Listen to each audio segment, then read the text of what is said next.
Boa noite, sejam bem-vindos a mais uma live de Direito Processual Civil.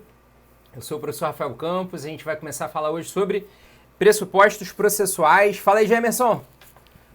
Boa noite, gente, tudo bem? Pamela Guimarães, minha amiga, Brenei. Fala aí, meu camarada. Brenei, tamo ralando, né, Brenei? Rapaz, vamos que vamos. Boa noite, obrigado, Pamela. Ó, já estão chegando aí todo mundo. Já solta o dedo no compartilhamento, coloca aí para os seus colegas, né, amigos, amigas, que estão estudando Direito Processual Civil, estão lá na faculdade, estão fazendo prova para concurso público, para a OAB. Vem aqui que a gente consegue bater um papo maneiro. Hoje a gente vai falar sobre pressupostos processuais. Quem mais entrou aí? Alessandra, meu amor, beijos. Bruna, boa noite, Bruna. Glauber Areias. Ah, moleque, vamos que vamos. Glauber, fica ansioso não que vamos começar agora. Gil Albuquerque, boa noite. Tudo bem, gente? Como é que vocês estão? Boa noite, Bruninha. Bom, olha só, a gente vai falar hoje de pressupostos processuais. Eu fui e coloquei uma questãozinha aí na sua tela. Deixa eu só pegar aqui que eu não consigo voltar. Vou jogar aqui no meu Instagram. Tá lá nos meus stories. Se você ainda não viu, se bem que agora não vai dar mais tempo não. Mas a gente dá um jeito depois lá de postar isso. Foi uma questão do Ministério Público, da Defensa... Não, do Tribunal de Contas. Caramba, cadê isso? Então, beleza, eu acho que eu não vou conseguir pegar mais aqui não. Será que alguém consegue tirar print aí e me mandar aqui no WhatsApp, quem tiver meu número? A questão que eu postei hoje era uma questão que falava mais ou menos assim, que um determinado servidor, sei lá, alguma pessoa, algum interessado, um autor, ficou revoltado lá com uma atuação do Tribunal de Contas e aí decidiu ingressar com um processo em face do Tribunal de Contas. Lembra comigo, quando a gente ingressa com um processo judicial, esse processo judicial ele é sempre movido contra o Poder Judiciário, em face de alguém. Então perceba, você move a justiça, você faz mover o Poder Judiciário, por isso que a gente informa que esse processo é um processo contra o Poder Judiciário em face de uma terceira pessoa, né? No caso aí do réu. E aí ingressou com o processo. Só que ele te pergunta o seguinte, cara, Tribunal de Contas, ele tem a possibilidade de figurar no polo passivo da demanda? É essa questão aí que a gente vai resolver daqui a pouco. Vamos lá. Valeu, Glauber. Obrigado. Tem muito mais. Amanhã a gente tem uma live também falando sobre questões de concurso. Uns tópicos lá que eu separei para vocês. E toda quinta-feira tem mais vídeo também sendo publicado. Sexta-feira passada eu fiz uma live com a doutora Vivian Bernard. Se vocês não viram, daqui a pouco eu vou postar aí alguns trechos também dessa live, dessa comunicação que a gente teve aí sobre o direito processual civil, o impacto, né, do direito processual civil e gestão na carreira da advocacia. Depois aí pra frente vou fazer também uma live com algumas pessoas que passaram nos concursos públicos para que a gente consiga entender um pouquinho melhor como é que é a rotina de todo mundo lá, beleza? Beleza. Ana Luísa, boa noite. Nath, vamos lá então, olha só. A gente vai falar hoje então sobre pressupostos processuais. E quando a gente estuda o processo, a gente estuda alguns institutos. A gente estuda, por exemplo, a jurisdição. A jurisdição nada mais é do que a figura de um poder, de uma função ou de uma atividade. A gente classifica a jurisdição como sendo poder, porque é aquele poder que é conferido ao Estado. Então, jurisdição é um poder conferido ao Estado. O Estado, analisando todos aqueles poderes que ele possui, ele faz a distribuição das suas competências, distribuição das suas funções. E a função jurisdicional é uma função que cabe de maneira precípua, de maneira principal, de maneira direta. Quando você olha a função, é de quem? É do Poder Judiciário. Só que a jurisdição também pode ser considerada como uma atividade. É uma atividade que visa por fim a um conflito, a um litígio, a um conflito de interesse que surja entre algumas pessoas. Essa daí, gente, é a jurisdição contenciosa. Mas a gente também tem a jurisdição voluntária. Na jurisdição voluntária, por mais que não exista um litígio, por mais que não exista um conflito, é obrigatório, para que você regule aquele bem da vida pretendido, que você passe pelo Poder Judiciário. Então a gente tem jurisdição como poder, como função e como atividade.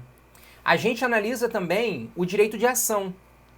Esse direito de ação é a possibilidade que cada pessoa tem de, tendo o seu direito ofendido, alegar esse direito em juízo, promovendo, portanto, esse processo. O processo é uma concatenação de atos judiciais, uma concatenação de atos das partes, do Poder Judiciário, daqueles sujeitos do processo, até que a gente chegue ao final com aquela sentença, com aquela decisão de mérito. Só que a gente também tem uma função, um instituto muito importante, que é o Instituto dos Pressupostos Processuais. Lembra aqui comigo? Quando eu ingresso com o processo, eu ingresso com a petição inicial. Vou lá, contrato o advogado, entrego para ele a minha procuração, ele vai preparar todo o processo, vai preencher os requisitos da petição inicial lá no Código de Processo Civil. Então ele vai ter que colocar qual é o juízo competente, quem são autor e réu, e aí se tiver litisconsórcio, se tiver interessados também, ele vai ter que informar quais foram os fatos que levaram ele a buscar o seu direito. E também qual foi o seu direito que está sendo alegado, né, que está sendo discutido. Então ele analisa a fundamentação de fato e a fundamentação jurídica. Ele também vai ter que fazer pedidos. Ele vai ter que dar um valor à causa. Ele vai ter que apresentar as suas provas. Então aí, e tem mais uma informação, né? Ele também vai ter que indicar se ele quer ou não a participação da audiência de conciliação ou de mediação. Foi, tranquilão isso aí, está lá no artigo 319. Só que além disso tudo, ele também tem que preencher alguns requisitos para esse processo. E esses requisitos, esses pressupostos processuais, vão ser analisados por quem? Vão ser analisados pelo juiz, naquele juízo de admissibilidade. Então a gente tem a petição inicial que foi proposta, né, entregue lá no Poder Judiciário. Essa petição inicial ela vai ser registrada e vai ser distribuída. E vai chegar até um juiz, um magistrado, uma magistrada. Essa juíza vai receber a petição inicial e vai começar a analisar esses pressupostos processuais. E olha, vou dar uma dica maneira para vocês. Sempre que a gente está estudando alguma disciplina jurídica, você vai observar expressões como sendo algo subjetivo e algo objetivo. A minha dica nisso é o seguinte: sempre que tratarmos de questões subjetivas, a gente pode pensar em algumas situações. A gente pode pensar, por exemplo, a intenção de um sujeito. Falou subjetivo, lembra de um sujeito. Esse sujeito a gente pode analisar a conduta dele de maneira subjetiva. É aqui que entra aquela parada lá de dolo ou culpa. Já ouviu falar? A gente vê muito em direito penal, em direito civil, analisando condutas. Ok. Só que a gente também analisa essa questão subjetiva quando a gente pensa na pessoa. Seja uma pessoa física, seja uma pessoa jurídica, seja um órgão, uma organização. Então, sempre que tu vir subjetivo na sua prova, subjetivo no seu manual, no seu livro, no seu caderno, você lembra de pessoa, física ou jurídica, também lembra de organização e também lembra de intenção. Tranquilão, né? Pois é.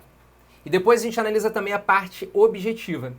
Quando a gente olha algo objetivo, é porque a gente está analisando de maneira direta, imediata, ali de cara.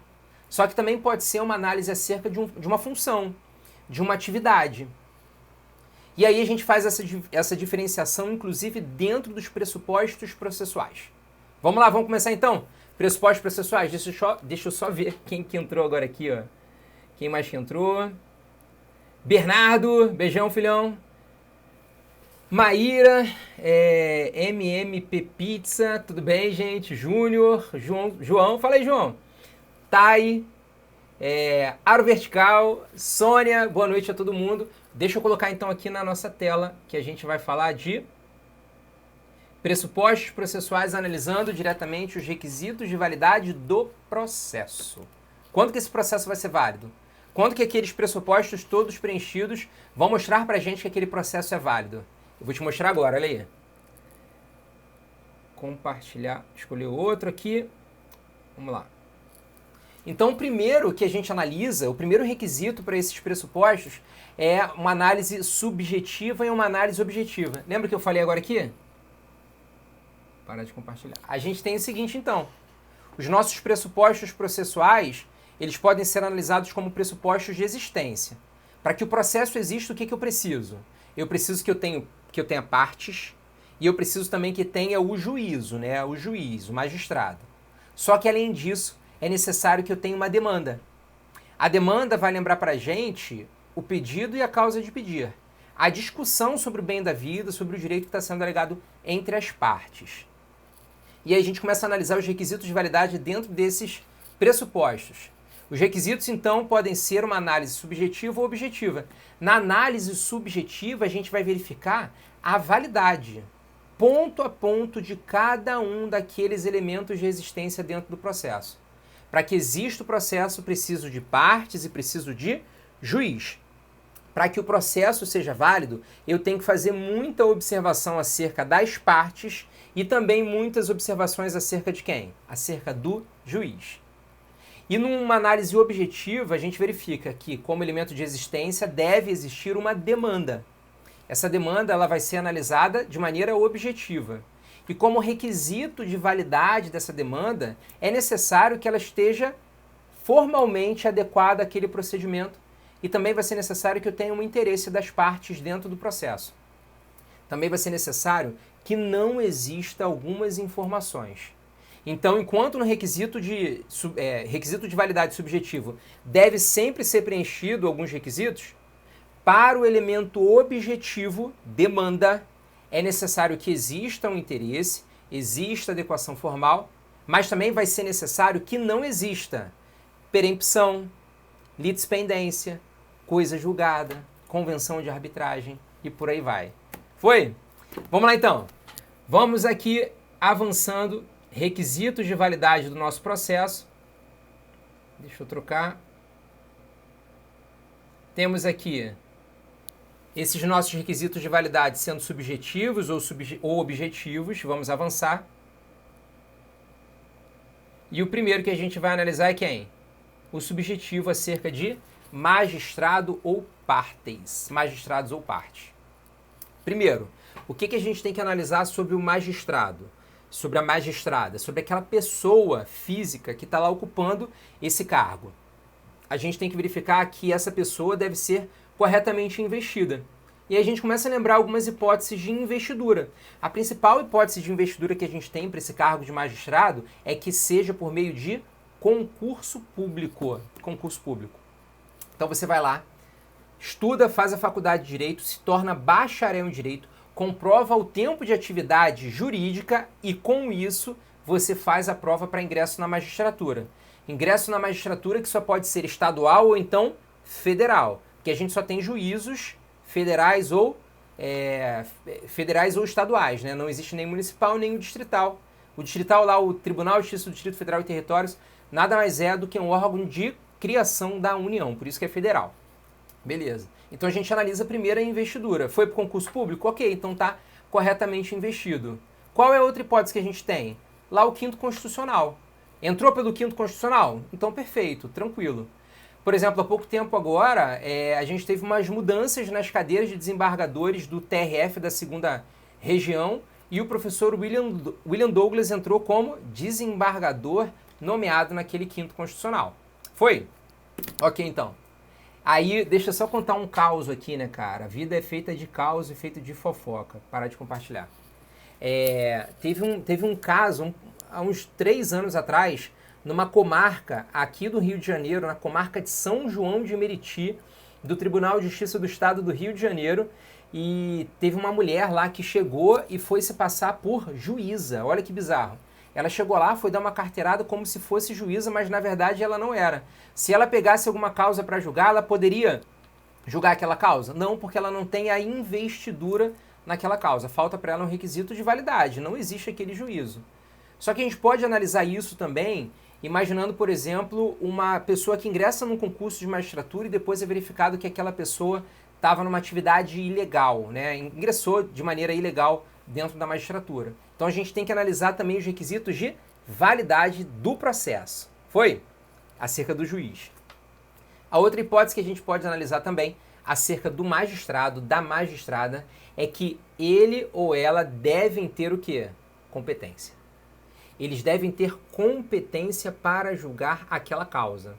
E você que estuda comigo, você que tem acompanhado essas últimas lives, você já sabe que eu falei para você que competência nada mais é do que um conjunto de atribuições dispostas pela Constituição ou pela lei que trata das atribuições que aquele órgão jurisdicional pode e deve exercer.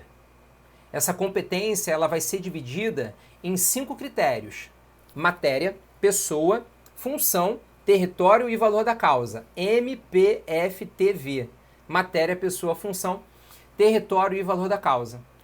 Olha só, quer uma dica, cara, para competência? Deixa anotado aí o artigo 102 da Constituição e faça a leitura do artigo 102. Faça a leitura do artigo 105. Faça a leitura do artigo 109. Eu sei que você, concurseiro, concurseira, você, estudante de direito, você, advogado, você que vai fazer a prova do AB, já leu a Constituição várias vezes e já se deparou várias vezes com esses artigos, mas não deixe de fazer leitura acerca das competências. Competências, esse conjunto de competências, eles são sempre descritos em lista. Então são aqueles artigos imensos, gigantescos. E aí você vai ter que fazer a leitura de todos eles. Combinado? Beleza, professor, vou fazer isso, então vou ficar felizão, porque tu vai acertar a questão na prova, porque leu isso tudo. E aí lá a gente tem a competência desses órgãos jurisdicionais, são os mais importantes. Tem outros importantes, professor? Tem sim, mas eu quero dar o foco agora nessa análise da competência do Poder Judiciário, ali naqueles artigos. E aí depois você larga tudo e vai para onde? Vou para o Código de Processo Civil. Você já tem um Código de Processo Civil para chamar de seu? Então pega, tá? Melhor coisa é você ter um CPC aqui, ó. Surrado, anotado, rabiscado, amassado, porque ele não é livro de estante, né? Deixa eu pegar aqui um vademecum também. Olha que legal.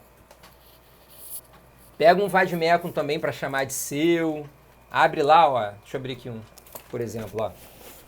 Pega, escreve post-it, ó. Olha só que maneiro, né? Faz isso aqui que vai dar bom também. Beleza. Então, o que a gente estava falando? A gente estava falando sobre a competência. Abre lá o artigo 42 do Código de Processo Civil, porque a partir do 42 a gente verifica normas de competência interna do Poder Judiciário. Existem regras de competência a partir lá do artigo 20, 21. Deixa eu só confirmar aqui. É o artigo 21, que começa a falar da competência da jurisdição, tá? A jurisdição brasileira frente à jurisdição internacional. É isso aí, artigo 21. Mas lá a partir do 42, principalmente até o 53, você tem um grande conjunto de regras de fixação de competência dos processos judiciais. Foi? Beleza. Então a gente consegue analisar o quê? Essa competência do juiz, essa competência da juíza. Se for juiz competente, se for juíza competente, manda bala que esse processo pode seguir. E a outra análise que a gente faz acerca do requisito de validade do juiz é que ele deve ser parcial ou imparcial? O juiz, a juíza devem ser sempre imparciais. O que isso quer dizer? Que eles não podem pender nem para o lado nem para o outro da demanda. Não pode nem puxar sardinha para o autor e nem para o réu. Não pode ser impedido e nem suspeito. 144, 145 e seguintes do Código de Processo Civil falam acerca da imparcialidade. Tem vídeo meu aí no canal, depois dá uma passeada aí no meu feed, tá? Tem muito vídeo maneiro para você. Salve esses vídeos, curte, comenta lá, marca os seus amigos que precisam saber dessas informações. Se tiver algum amigo teu, amiga tua, que não entrou para curtir aquela foto, envia direto aquela foto lá, aquela postagem para eles, tá? Videozinhos curtos, tem vídeos de lives também. Vídeo curto para ser ali, ó, direto, objetivo na informação que você precisa para quê? Para gabaritar direito processual civil. Foi? Ok, professor. Já consegui entender que elemento de existência do processo juiz necessita analisar a validade e para analisar a validade do juiz, o que eu preciso? Verificar se esse juiz é investido, se ele é imparcial e se ele tem competência. O que a gente falta analisar então agora como elemento de existência do processo? As partes. Então a gente verifica que o processo tem que ter partes? Sim. Só que além de ter partes, a gente tem que verificar o quê? A validade para essas partes. E para isso eu vou chamar mais um slidezinho aqui para vocês, olha lá. Ó, voltando naquele, né? Subjetivo, nós temos os magistrados e nós temos as partes. Depois eu vou ter que voltar para cá para a gente falar ainda do objetivo como demanda. Mas vamos que vamos. Deixa eu só ver quem chegou aqui que apareceu alguma coisa para mim. Pera aí. Quem mais entrou aí? Amanda Santana, fala minha amiga. Cara, essa galera de Dataquara é demais, né, meu irmão? Essa galera é sensacional. Beijão, minha amiga, saudades, hein? Ramos, Tiane, Assis, Joaquim, fala aí, Joaquim. Sumila Laranjeiras, Sumi Laranjeiras, Sumie Laranjeiras. Adriana Araújo, Clarinha Goldenberg, beijão. Vamos lá então? Vamos fazer a análise da parte, né, das partes dentro do processo? Cara, quem é que pode ser parte? Qualquer pessoa pode ser parte no processo. Qualquer pessoa pode ser parte no processo. Grava isso. Seja pessoa física, seja pessoa jurídica. Quando a gente fala de capacidade dentro do processo, a gente pode fazer algumas divisões. Ou melhor, quando a gente fala de capacidade dentro do direito. A gente pode analisar lá no direito civil e que tem uma conexão muito grande com a gente no direito processual civil acerca da capacidade da pessoa natural. E a pessoa natural ela pode ser absolutamente incapaz, os menores de 16 anos, ou então relativamente incapazes. Aí vão ter os viciados em tóxicos, os ébrios habituais, os maiores de 16 e menores de 18 anos, aquelas pessoas que por uma causa transitória ou permanente não conseguem exprimir a sua vontade. Aí tem lá, capacidade absoluta, incapacidade relativa.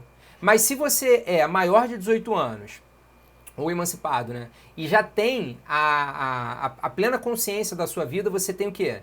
A sua capacidade plena. E essa capacidade plena é uma capacidade de fato e uma capacidade de direito, uma capacidade jurídica. Eu existo e eu consigo exercer os atos da minha vida civil sozinho. Isso é capacidade lá para o direito civil. Aqui para o direito processual civil a gente analisa essa capacidade como sendo uma capacidade processual e também uma capacidade postulatória. Indo um pouquinho mais a miúde, fazendo mais uma divisão interna acerca dessa capacidade, nós temos que a capacidade, ela pode ser uma capacidade de ser parte, uma capacidade de estar em juízo e uma capacidade postulatória. Deixa eu só beber uma aguinha aqui rapidinho, olha só. A capacidade, portanto, pode ser uma capacidade processual pode ser, portanto, uma capacidade de ser parte, uma capacidade de estar em juízo, e a gente ainda tem a capacidade postulatória. Vamos ver cada uma delas? Deixa eu só ver que eu acho que eu tenho bem um esqueminha desse aqui. Capacidades... Aqui. Deixa eu só voltar. Olha aí, ó, do magistrado. Magistrado imparcial, investido e competente. Deixa eu... Vou baixar aí só um pouquinho esses comentários. O que você vai fazer agora? Você vai dar um print na sua tela e você vai guardar essa informação. Combinado? Dá um print aí na tela. Foi, deu tempo. E a gente vai lá para as partes. Parar de compartilhar. Vamos escolher outra. Cadê parte? Tá aqui.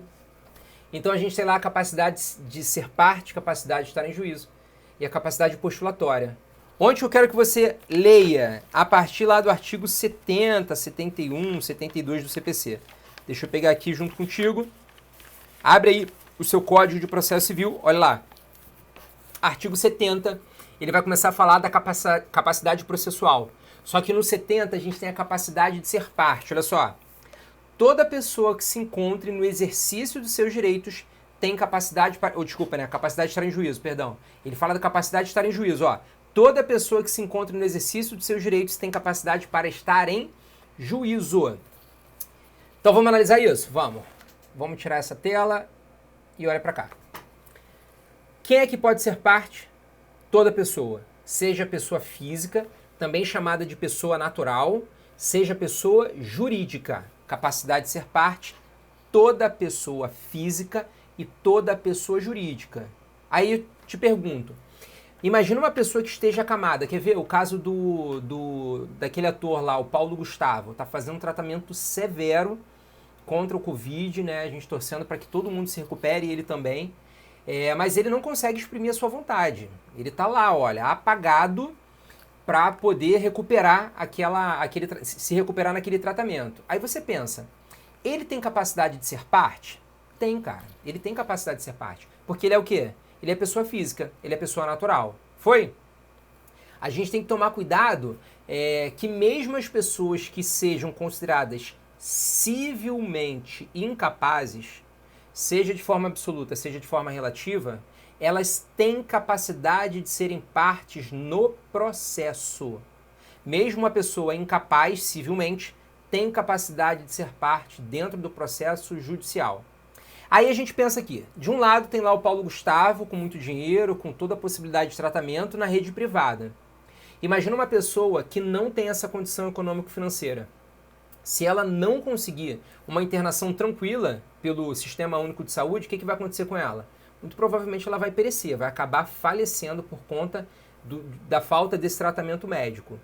Agora, o que ela pode fazer é ingressar com um processo, obrigando, por exemplo, ao Estado que forneça aquele tratamento básico de saúde, ou até tratamento avançado, tá? De saúde. Ele pode, inclusive, ingressar com uma tutela provisória, lembra? Artigo 294 até o 311. Ele pode ingressar com uma tutela provisória de urgência antecipada para satisfazer o seu direito. Pode, inclusive, ingressar com esse pedido de tutela provisória na própria petição inicial, sendo, portanto, uma tutela provisória de urgência antecipada requerida antecedente. Lá dentro da petição inicial. Ele já faz um pedido que pode ser inclusive uma petição inicial sumarizada, bem mais simples. Ele já fala, olha, o meu direito é esse, os fatos são esses, condene o Estado para imediatamente me internar, né, fazer todo o tratamento médico possível. Aí você pensa, não foi essa pessoa que contratou advogado ou que entrou em contato com a Defensoria Pública, não. Ela simplesmente é parte no processo, mas alguém teve que representá-la dentro do processo, assisti-la dentro do processo. Então a gente verifica que toda pessoa, mesmo incapaz, ela pode ser parte no processo. Já ouviu falar na ação de alimentos? Geralmente é assim, tá? Não estou falando que todo caso é assim, mas geralmente é assim. Homem e mulher têm lá aquele relacionamento, desse relacionamento surge um filho, uma filha.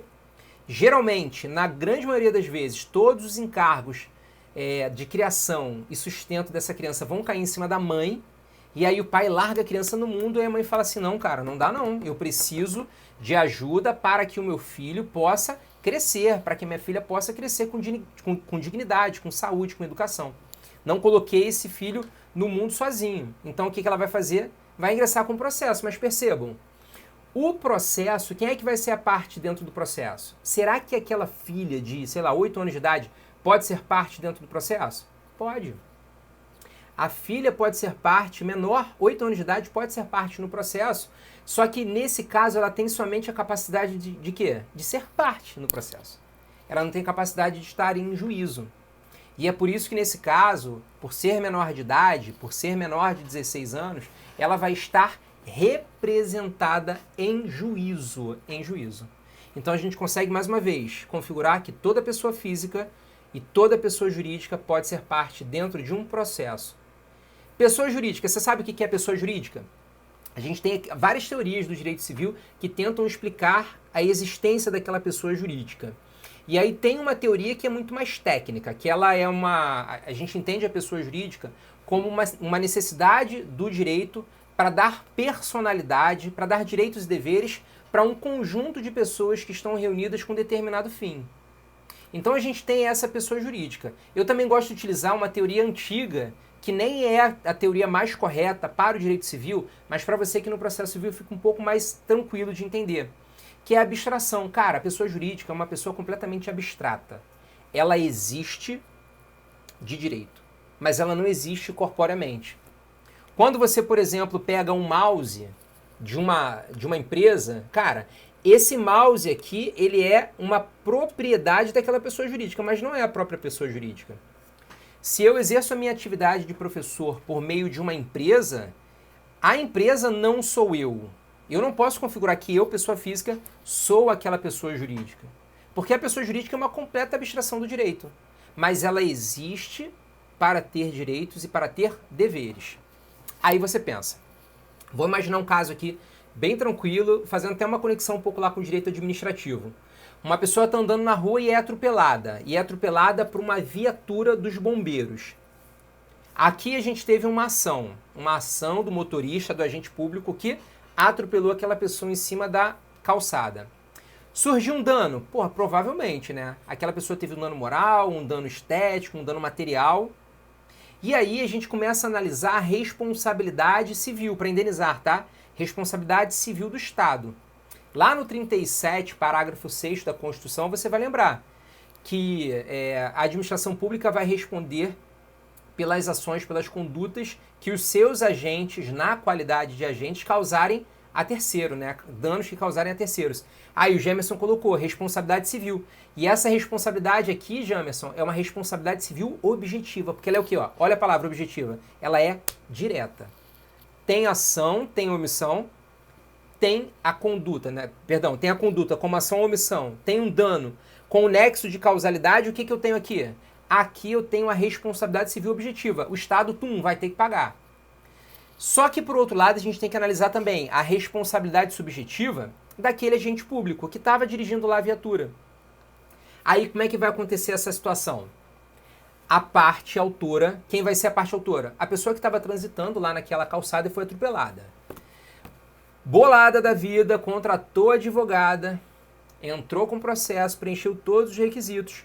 O juiz, no juízo de admissibilidade, analisou os pressupostos processuais, os seus elementos de existência, os seus requisitos de validade, verificou que ele, juiz, era investido, era imparcial, era competente. Verificou também que aquela parte pode ser parte. E aí, do outro lado do réu, ele vai analisar, quem é que vai ser parte dentro desse processo? Quando você olha para esse processo, para esses fatos que ocorreram, foi uma pessoa que foi atropelada pela viatura do bombeiro. Bombeiro militar. Bombeiro militar é pessoa jurídica? Lembra lá de organização administrativa. Não é. É um órgão dentro da estrutura do Estado, da administração pública estadual, mais especificamente do Poder Executivo. Tu percebes, portanto, que esse bombeiro, essa corporação, é um órgão que pertence ao Estado. E o Estado é pessoa jurídica? Sim, com certeza. E o Estado pode ser parte no processo? Pode. Por quê? Porque toda pessoa, física ou jurídica, pode ser o quê? Parte dentro do processo. Olha que conexão linda, incrível, maravilhosa entre o direito administrativo e o direito processual civil. Cara, só aqui comigo tu vai aprender direito processual civil, gabaritar as tuas questões nas tuas provas e também vai gabaritar o quê? Direito administrativo de tabela, né? De tabela, só estudando um pouquinho aqui comigo. Então, beleza, a gente tem essa configuração para responsabilidade civil objetiva do Estado. O Estado foi condenado. Olha que maneiro. Para você que já estudou direito processual civil, você vai lembrar que existem algumas possibilidades de impugnação das decisões judiciais. Mas também há a possibilidade de ofício ocorrer um duplo grau de jurisdição, que é obrigatório pela lei. O nome disso é reexame necessário ou remessa necessária. Olha que maneiro. Olha o nosso caso. Acidente, o bombeiro atropelou aquela menina ingressou com processo porque ela pode ser parte contra o Estado, que é pessoa jurídica. O Estado foi condenado. Vamos imaginar que a condenação do Estado foi em 2 milhões de reais, né? Surreal essa condenação. Mas vamos imaginar que foi dessa forma.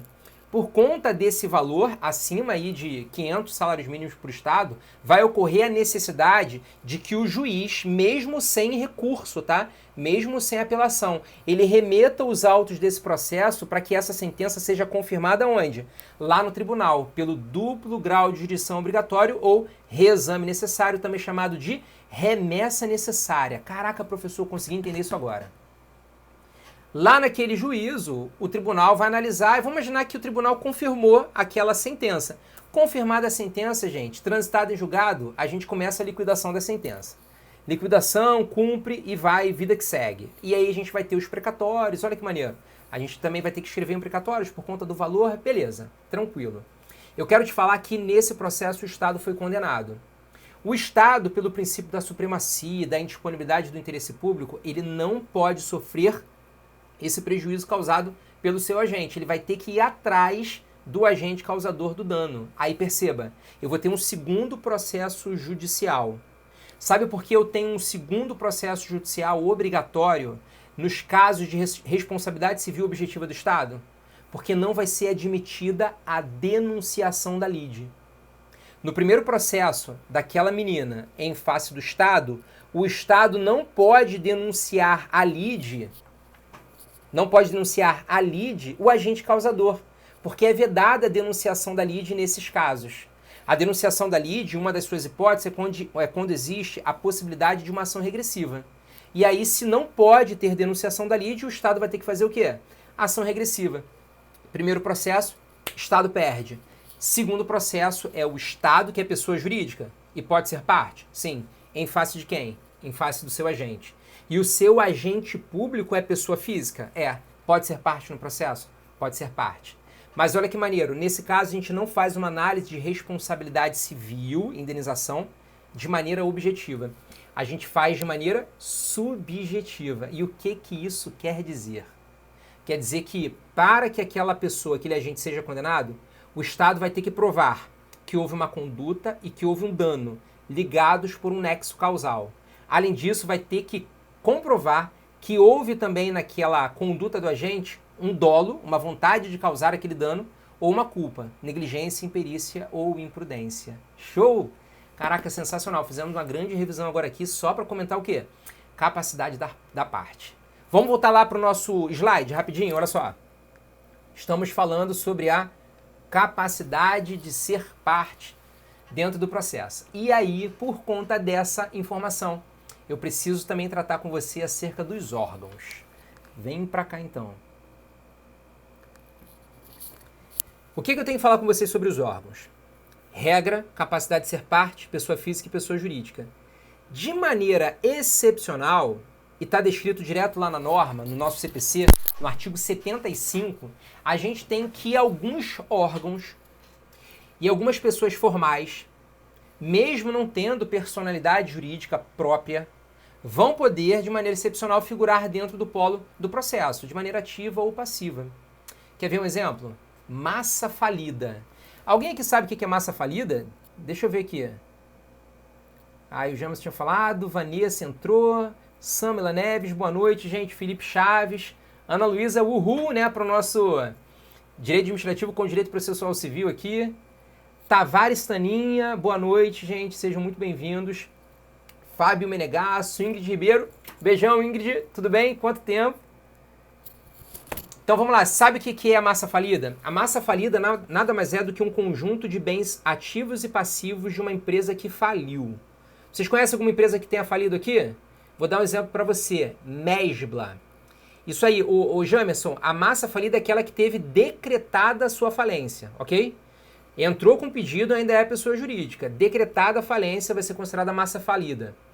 Quem conhece Mesbla aqui? Levanta o braço. Quem chegou a pisar em uma loja da Mesbla? Levanta o braço. Pois é, se você conhece a Mesbla, de se lembrar de ter entrado numa loja da Mesbla, você está entregando o quê? A sua idade, né? Eu sempre falo isso em aula, cara. Tá entregando idade quem conhece a Mesbla. A Mesbla entrou com um pedido lá de falência, foi decretada a sua falência. Beleza, tu lembra, né, amor? Aí a Alessandra levantando o braço, né? Bom, a Mesbla, ela ingressou com um pedido, com um processo e ela foi considerada uma massa falida. Por mais que não tenha lá a lei de falência e recuperação judicial, que era de 2005, foi considerada lá a concordata, né? Concordata e falência. Então era a falência mesmo da Mesbla. Mesbla faliu, massa falida. Não existe personalidade jurídica. Existe o quê? Conjunto de bens ativos e conjunto de bens passivos. Foi.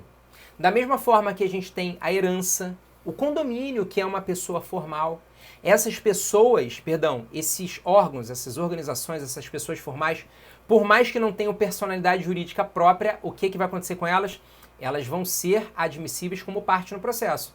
E onde que eu vou encontrar isso, professor? Encontro aqui, olha, no artigo 75.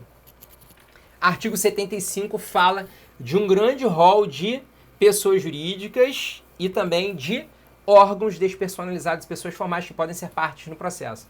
Cadê? A Tavares Taninha falou eu também, né? Ó, quem colocou riso também entregou a idade, hein? Vamos ficar ligado aí, rapaziada. Bom, aí aqui chega no ponto que eu queria falar com você acerca da questão que eu coloquei mais cedo lá nos nossos stories. A questão falava mais ou menos assim, acabou que eu não consegui pegar a questão aqui ainda, tá? Mas a questão ela falava mais ou menos assim, que o Tribunal de Contas, não, ninguém mandou não. O Tribunal de Contas estava no polo passivo da demanda, O Tribunal de Contas, ele é uma pessoa jurídica ou é uma pessoa física? Responde aí. Responde internamente pra gente ser só um pouquinho mais rápido. É pessoa física ou é pessoa jurídica?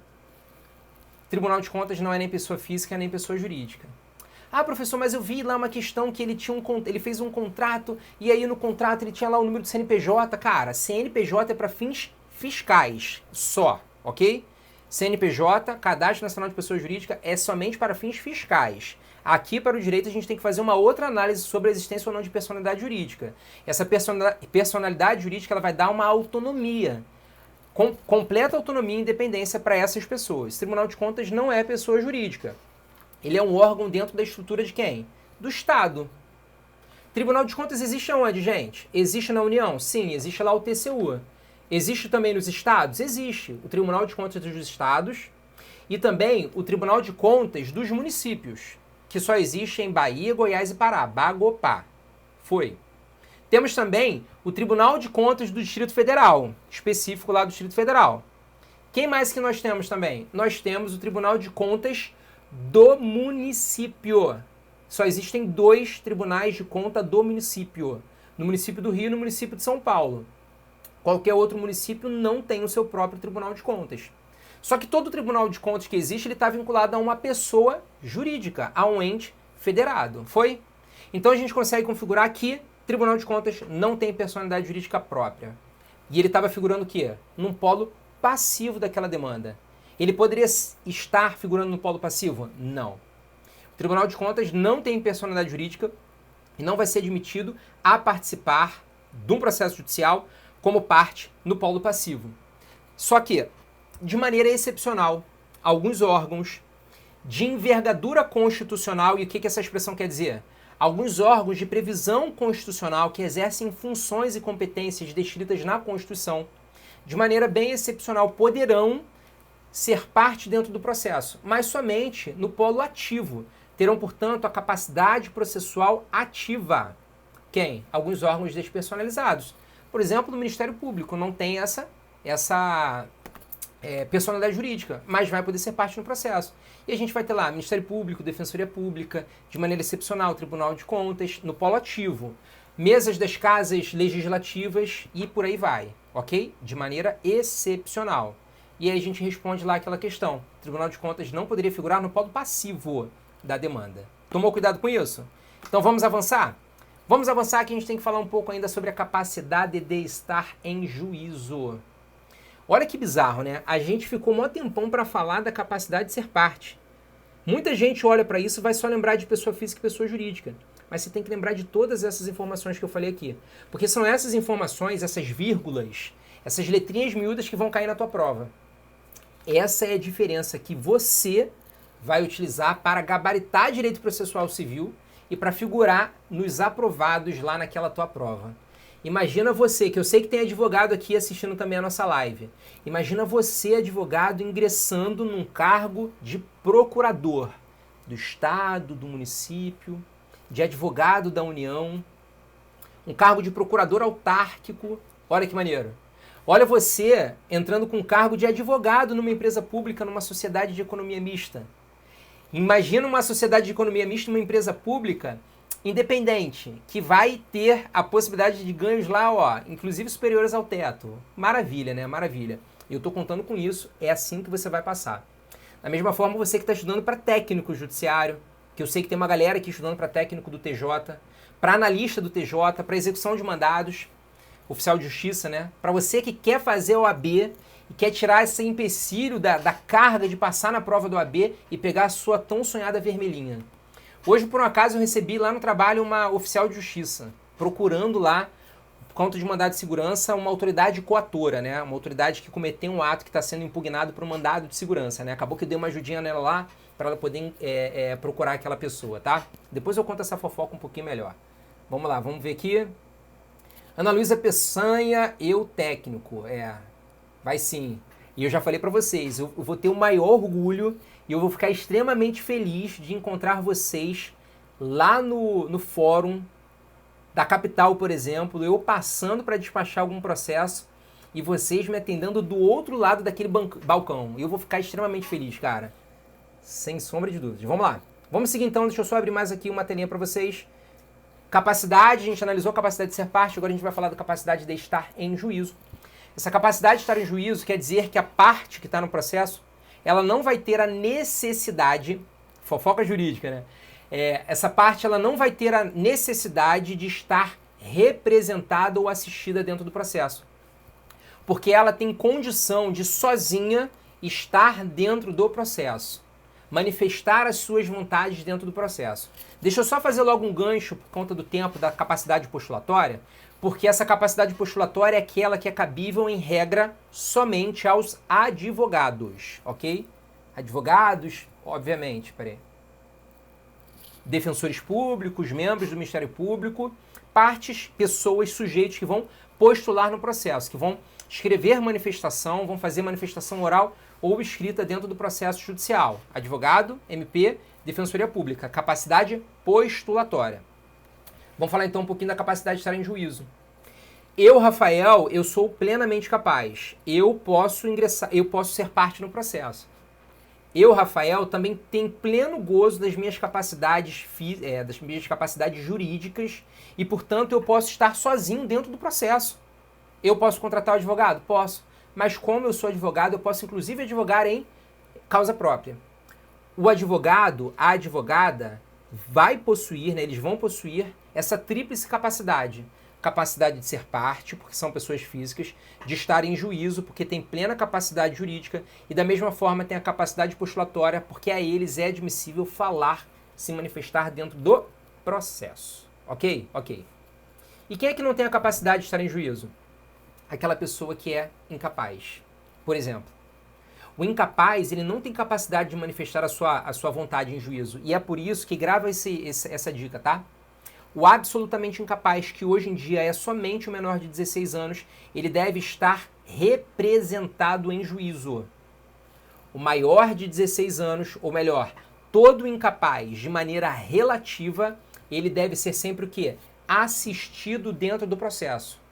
Incapaz de maneira relativa, assistência. Incapaz de maneira absoluta, representação. Foi? Só que aí a gente tem um montão de casos muito maneiro que a gente pode analisar aqui.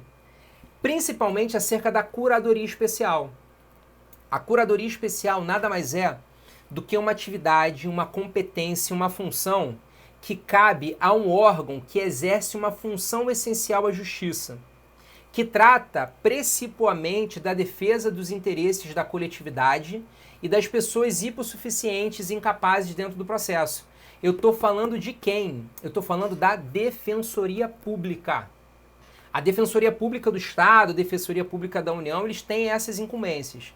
E aí no processo judicial, caso seja verificado que aquela parte é uma parte incapaz, só que é uma parte incapaz que não tem representante legal, não tem representantes e nem assistentes. É uma parte que tem conflito com o seu representante legal. O que vai acontecer com essa parte? Essa parte vai ser representada em juízo, porque não tem capacidade de estar em juízo, pela curadoria especial.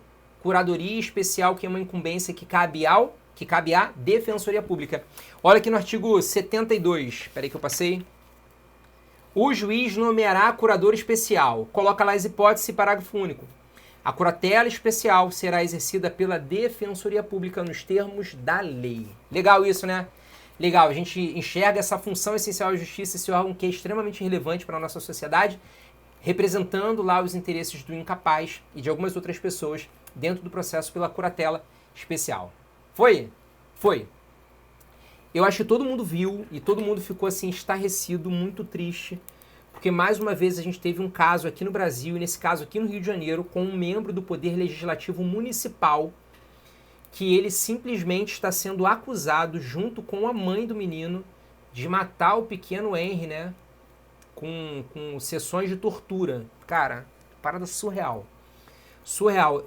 Para você se compadecer dessa dor, você nem precisa ter filho. É só ser humano, né? Que você consegue se compadecer da dor desses familiares e desse menino que sofreu tanto na mão desse assassino. Enfim, né? Tá sendo acusado ainda, né? Mas é provavelmente isso que vai ser descrito lá no processo. Beleza. Por que eu tô querendo falar desse caso? Porque quando a gente tem um incapaz, e esse menino era incapaz, absolutamente incapaz, ele estava sofrendo maus tratos causados pelo padrasto, maus tratos que no mínimo eram consentidos pela mãe.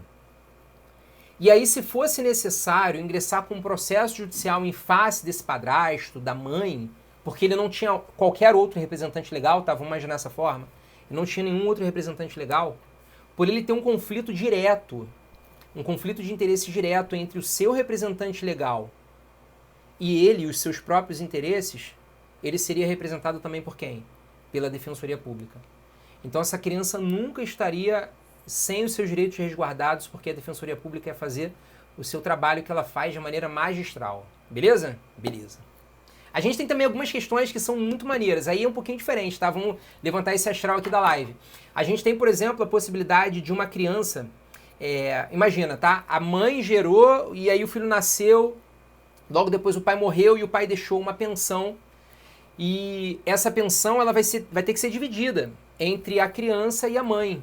E aí, ao ingressar com o processo lá de pensão, nesse processo existe um conflito de interesses entre quem? Entre mãe e o filho. Olha que maneiro. Não é um conflito de fato, mas é um conflito jurídico. Porque se um tiver sozinho aquela pensão, vai ter muito mais pensão para ser dividida, quer dizer, para não ser dividida. Então, numa situação dessa, por mais que não exista conflito de interesses, também vai ser dado curadoria especial pela Defensoria Pública, ok? Beleza, então. Quais são as outras hipóteses aí que a Defensoria Pública ela vai poder atuar, né, como curatela especial? Vai ser a possibilidade do réu, revelia, não manifestou a sua defesa, que esteja preso. Réu, revel, preso é a primeira possibilidade de também ser concedida a ele essa curadoria especial, essa curatela especial. E qual é a outra hipótese? A outra hipótese é quando nós tivermos um réu, revel, não apresentou a sua defesa, ok? Que tenha sido citado de maneira ficta. E aí eu te pergunto, quais são as 5 modalidades de citação no nosso Código de Processo Civil? Nós temos a citação eletrônica, que ela vai ser preferencial para as pessoas jurídicas, salvo microempresa e empresa de pequeno porte, mas preferencialmente para as outras pessoas jurídicas que não estejam inscritas no Simples Nacional.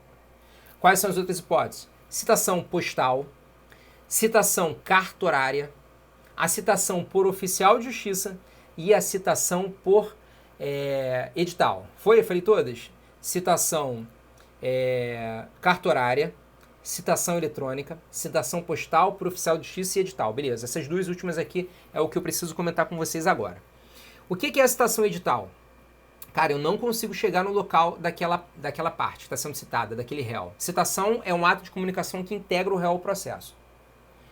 Não sei onde ele está em um local insabido, né? Não tenho ideia ao certo de quem seja ele. Ele está num país que não tem a possibilidade de comunicação por carta rogatória.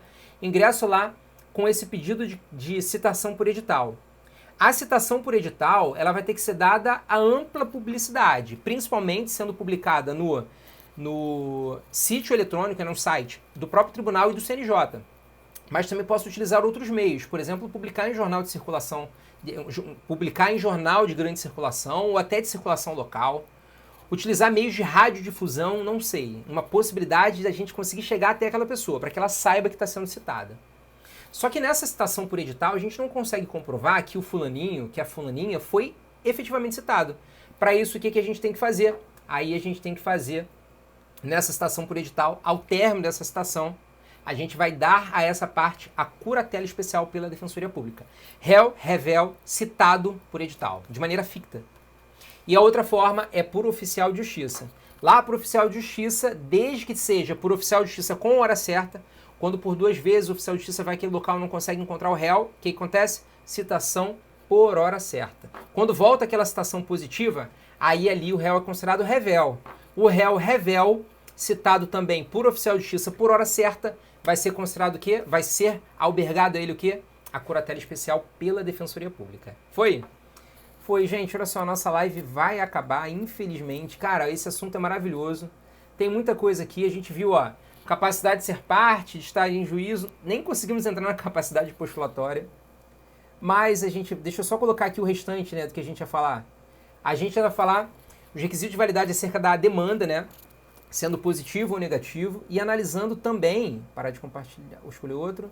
A gente também pode colocar aqui, olha, o interesse de agir com uma análise de requisito positivo da demanda e o negativo aí é falar de litispendência, coisa julgada e preempção, mas em uma live só não dá. Fiquei com gostinho de quero mais. Não sei se você aí também ficou também com gostinho de quero mais, né? Eu fiquei, cara. Passou voando, né, gente? Meu Deus, nem percebi. Nem percebi aqui. Vamos lá. Vamos ver aqui quem entrou ainda. Elaine, Faustino, Dulce, boa noite, gente. Branco e Geisa, tudo bem? Fernanda, Eliane, Bruno Campos, meu irmão, um beijão. O MP poderia postular para a defesa do Henry ao invés da Defensoria Pública? Não, o MP ele vai atuar naquela persecução, seja civil, seja penal, tá? Ele vai lá acusando. Para a defesa desses interesses do menor seria a Defensoria Pública mesmo, Jamerson. Então é isso, gente. Olha só. Quero pedir para vocês o seguinte. Tira um print aí da sua tela agora. Pega aí seu celular, tira um print. Me marca nos seus stories, ok? Para que todas as pessoas que estão também nos seus stories possam conhecer o material que eu tenho produzido aqui para vocês. Essas lives aí, amanhã tem mais uma live, Direito Processual Civil, comentando questões, resolvendo questões aqui com você. Esse assunto eu acho que a gente vai acabar voltando aqui algumas vezes nas nossas lives. Fica a sugestão, tá? Se quiser mandar alguma informação legal que vocês queiram que eu discuta aqui, pode me mandar, eu vou ficar plenamente grato com essa interação de vocês. É muito legal quando eu vejo lá que postei um videozinho que deu um trabalhão para fazer e para editar, que vocês fizeram o quê? Vocês tiraram, curtiram, comentaram, né? Enviaram para alguém, salvaram, todos esses pequenos detalhes, cara, que é rápido fazer isso. Curtir, comentar, enviar, salvar é muito simples, muito rápido. Mas para mim que estou produzindo esse conteúdo para vocês, é muito bom porque joga os algoritmos lá no alto e aí eu consigo atingir mais pessoas que conseguem ver mais informação de direito processual civil. Combinado? Então é isso, gente. Vou deixar aqui no finalzinho, peraí, tira os comentários para o print, peraí. Desativar. Tirei os comentários para o print, então, ó, vou deixar o sorriso aqui. Me marca, tira print, me marca, poste nos seus stories, @RafaelCamposCPC. Também estou lá no Instagram, deixa eu ver se eu acho aqui. Não salvei ainda. Também estou lá no Instagram, também estou lá no como é que é o nome, gente? No YouTube. E aí posso entrar em contato com vocês por lá também, Facebook, YouTube, Instagram, achei. Aqui antes que acabe. Tá, então, @Rafael Campos para tudo, tá? Você vai encontrar Rafael Campos CPC, seja no Instagram, seja no Facebook. Ficou em dúvida no YouTube? Clica no link da bio que você vai também encontrar o meu YouTube lá. Beleza? Deixa eu abrir de novo aqui os comentários. Ativar comentários. Foi. Então é isso, gente, ó. Muito obrigado pela presença de vocês. Muito obrigado por participarem dessa live. Curta, comente, envie para os seus amigos, salve esse conteúdo, mande para mim nos stories ou no inbox o que vocês querem ver mais aqui. Também tem vídeo lá no YouTube, comenta lá, salva, se inscreve no canal, que vai me ajudar bastante. Gente, muito obrigado por tudo. Eu sou o professor Rafael Campos e nos vemos na próxima. Valeu! Tchau!